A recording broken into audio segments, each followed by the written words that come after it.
Welcome back. Now I'd like to do another little interactive exercise with you. In a moment I'm going to show you a very short clip.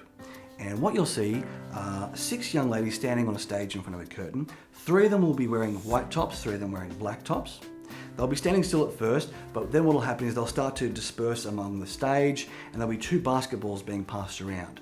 Now what I'd like for you to do is to focus your attention only on the basketball being passed among the players wearing the white tops, and your job specifically is to count the number of passes between the players wearing the white tops. Ignore all the distractions going on. Just keep your attention on the ball being passed around between the players in white and count how many times they pass the ball.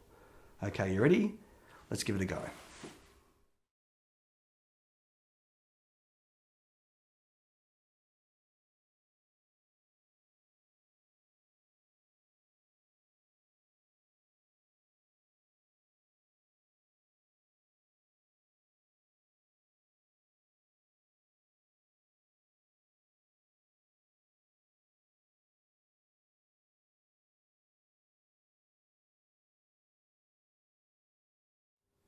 So the correct answer, by the way, was 16.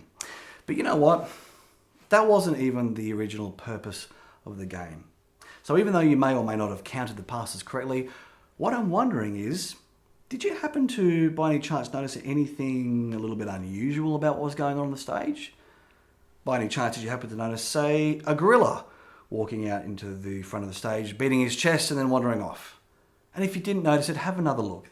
You see, right there in front of your own eyes. See, the thing that I'd like you to become aware of now is the fact that I keep saying I'd like you to become aware of these certain things. Or I might say I'd like you to realize these certain things.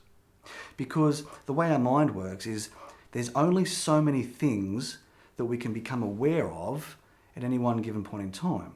There's all these things going on both around us as well as inside of us, but we only tend to notice certain things and the rest tend to kind of get pushed to the outside edges of what you could call our mental blind spots. They're still there, like the gorilla was there. Whether or not we see them in our awareness or not, that's another thing. Oh, and by the way, if you did happen to notice the gorilla, then that's fine. I'm wondering, did you also happen to notice that the colour of the curtain changed halfway through the clip? There you go, it went from red to sort of an orange colour. See, there's all sorts of things going on around us and inside of us, but unless somebody specifically directs our attention towards those things, sometimes, even though they're there, they just remain unconscious. In other words, we're just not aware that they're happening. In fact, if you were to think back about that problem that you used to have, that you don't have anymore, now, as you started to change your thinking about that thing, isn't it true that you started to change your thinking because you started to become aware of certain things which previously were in your mental blind spots? You didn't have the awareness then that you have now, and because of that extra awareness, that is what has enabled you to change your way of thinking. One of the key benefits of coaching, therapy, and especially with hypnotherapy, is the ability to have those moments of epiphany, those sudden realizations or aha moments, where we suddenly become aware of something that was always there. It's just we suddenly allow it to kind of enter into our awareness. In fact, even if you notice the curtain change colour, I'm wondering, did you also notice that one of the players just waltzed off the stage right in front of your own eyes? Have another look. You see, walked off the stage, it was right in front of your own eyes. But so too sometimes are the solutions to the problems that we're experiencing.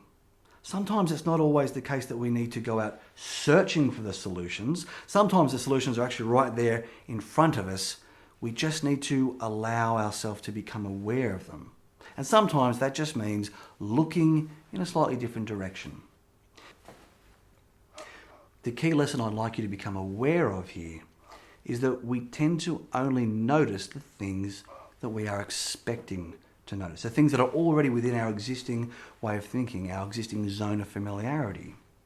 So to have those life-changing epiphany moments of change, we have to kind of allow ourselves to see the things which previously we couldn't see. And to do that, we have to intentionally start to look at things from a different perspective. Let me give you an example. Let's say you have 10 things that happen, 5 good, 5 bad. The more positively minded person is likely to see the 5 good things, but they'll block out the 5 bad. They won't even notice that they're there. Whereas the more negatively minded person, well, they'll probably notice the 5 bad things, but they won't even see the 5 good things. The thing that a lot of people might find surprising is that neither of those is particularly helpful. You see, both people are kind of doing the same thing, just in different ways. What they're doing is they're blocking out things that they kind of are not emotionally equipped to see. See, obviously, it's not good to block out the positive things in life and focus on the negative only. Obviously, that's going to rob you of the opportunity to be happy and recognize the positive and optimistic things going on around you. But it's also not helpful to block out the more negative things just because we're trying to protect ourselves from the initial pain or discomfort of becoming aware of those things. Let's say, for example, you order something in the post, it gets lost, it causes you a bit of a headache, you get a run around, it's a time-wasting situation.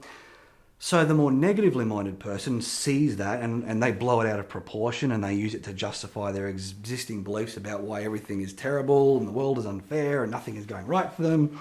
And that's obviously very unhelpful. Whereas the positively minded person might not even notice it and just go, oh, well, it's no big deal. They've got more important things to focus their awareness on. But let's take a situation where you're driving down a highway at 100 kilometres an hour and the optimistic person doesn't decide to put their seatbelt on because they go, oh, I should be right. There's no need to think negative thoughts. I'll be fine. See, that's not helpful either. That's where the more negatively minded person might think, oh, geez, I better protect myself, might get in a crash. See, sometimes it's helpful to be able to see the more negative things because we need to be aware of those things to identify problems and risks and threats. But it's also sometimes helpful to identify the positive things as well. If, for example, it was going to be really helpful for you to count the number of passes between the players wearing white, then it would have been great for you to focus on that and disregard all the other stuff. On the other hand, if for whatever reason it was in your best interest to notice the player leaving the stage, but you were too distracted by the passes between the players wearing white, then that wouldn't have been helpful to you at all. So now what I'd like you to do is to take a moment to imagine going back in that time machine to yourself at a younger age, only this time you're going to actually become your younger self. You're going to walk in the shoes of your younger self. Only this time when you go back, you'll have the awareness and the knowledge of your more mature and wiser self. If you can imagine doing that, isn't it true that you would start to notice and become aware of things which back in the day you probably didn't notice? But also, isn't it true that back in the day you used to be aware and notice and pick up on all these little things that probably were totally unhelpful for you to be aware of as well? So, the lesson here is that it's okay to let go of the things that are not doing us any good at all to notice and instead intentionally decide to direct our attention towards the things that are going to be in our best interest to bring into our awareness, irrespective of how they may feel at first. So I'd like you to spend a moment just pondering the following question. If all we have to do is become more self-aware, essentially, if all we need to do is just allow ourselves to see the things that we weren't seeing previously, if all we need to do is just look at ourselves and our problems from a different perspective so that we can go, aha, now I see that missing piece of the puzzle, if that's all we have to do, the question is, why is it therefore that we don't do that more frequently? Now, I'm going to provide you with the answer in just a moment, but I'd like you to spend a bit of time just curiously or playfully pondering that question. See what you come up with. To change your way of thinking, you need to become aware of the things which were previously hiding in your mental blind spots, because that's where you'll see the missing pieces of the puzzles you'll need to find the changes you're looking for. Now, there's only so much we can be aware of at once, so it's important to look out for the things that are in your best interest, even if it means letting go of the things which are not helping you. While self-awareness holds the missing key, we first need to understand what blocks our ability to become more self-aware and how to get past this hurdle so we can see ourselves with more clarity. In the following videos, Stuart will show you how to do just that.